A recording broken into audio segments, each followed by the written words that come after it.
Construction has begun on a portion of Cypress Drive in Baxter to extend the street all the way to County State Aid Highway 48.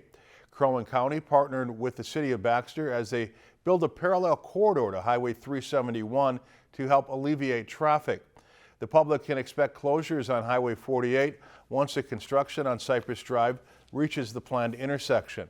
The county will install a roundabout there before reopening the highway. It's one of 4 roundabouts that Crow Wing County plans to build this summer in an effort to reduce traffic incidents countywide.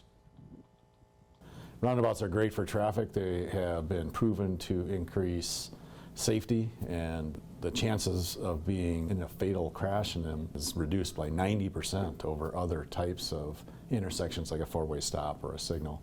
So they're a great tool in the toolbox for traffic engineers to manage the traffic. Closure dates for Highway 48 have not been released yet, and detours during construction can be found on the Crow Wing County website. Lakeland News is member-supported content. Please consider supporting Lakeland News today.